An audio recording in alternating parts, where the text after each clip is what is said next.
ओमानंदम। शिव के 11 रुद्र का रहस्य, ये सीरीज़ के 7वें एपिसोड में मैं आनंद योगी आपका स्वागत करता हूँ। इंसान का सबसे गहरा डर अक्सर अपने ही अंधेरों से होता है, उन हिस्सों से जिन्हें हम छुपा देते हैं, डिनाई कर देते हैं या फिर ये कहकर साइड में रख देते हैं कि मैं ऐसा नहीं हूँ। सच ये है कि हम सब के अंदर कुछ ऐसा होता है जिससे मिलने में थोड़ा डर लगता है। आज हम शिव के उस रुद्र से मिलने जा रहे हैं जो अंधेरे को बिना मिटाए, बिना सुधारे गले लगा लेता है, और इस रुद्र का नाम है अघोरा रुद्र। अघोरा शब्द का मतलब होता है जो भयंकर नहीं है। ये सुनने में थोड़ा उल्टा लगता है क्योंकि अघोरा का रूप अक्सर डरावना दिखाया जाता है, पर असल सच है कि अघोरा डरावना इसलिए लगता है क्योंकि ये मास्क उतार देता है। यहाँ अच्छा बुरा, पाप पुण्य जैसे लेबल्स धीरे धीरे डिसॉल्व होने लगते हैं और सिर्फ सच रह जाता है। अघोरा रुद्र का काम है फियर को रूट से ढीला करना, मतलब डर को अपनी जड़ से ढीला कर देना, रिजेक्शन और शेम को हील करना और आपको ड्यूअलिटी के पार ले जाना। ये रुद्र जजमेंट नहीं करता, ये एक्सेप्टेंस का रूप देता है।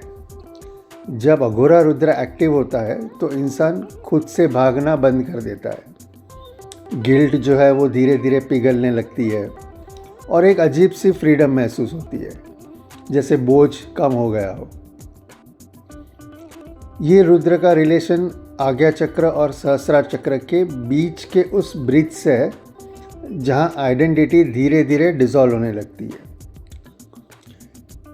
यहीं ऑब्जर्वर और ऑब्जर्व के बीच का फर्क कम होता है। ड्यूअलिटी अपनी पकड़ छोड़ने लगती है। जब ये सेंटर एक्टिव होता है तो फियर का ग्रिप लूज हो जाता है।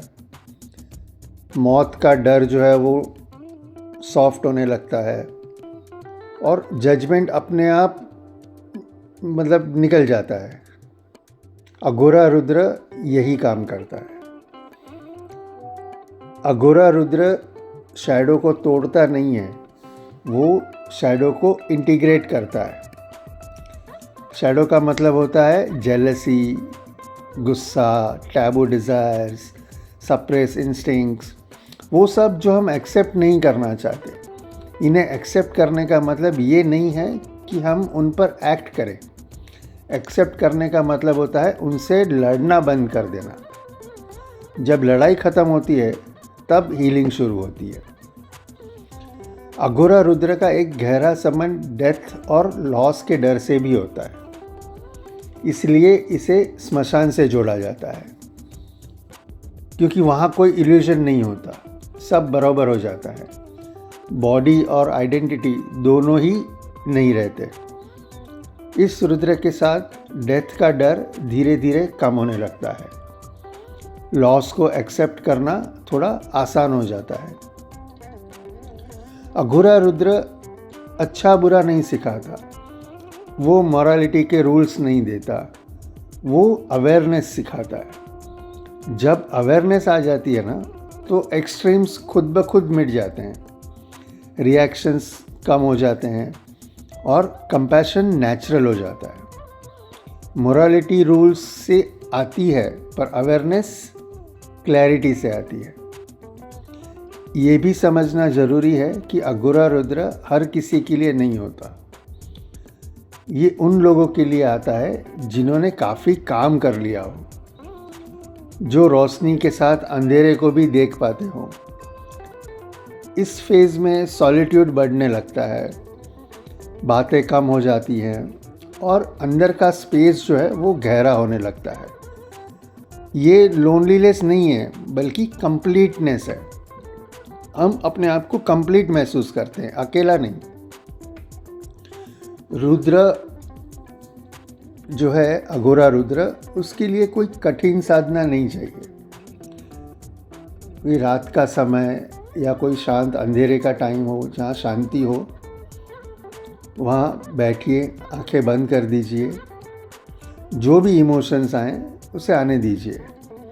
मन में बस इतना कह दीजिए, जो भी हूँ मैं उसे एक्सेप्ट करता हूँ। बस ईमानदारी से इतना कह दीजिए, आपकी साधना हो गई। अघोरा रुद्र डर के पार की रोशनी है। अगर आज आपको लग रहा है कि लाइफ बिना फिल्टर के, बिना शुगर कोटिंग के सब कुछ दिखा रही है, तो घबराइए मत। ये कोई पनिशमेंट नहीं है, ये अघोरा रुद्र का काम है। वो आपको संपूर्ण बना रहा है। ओम नमः शिवाय।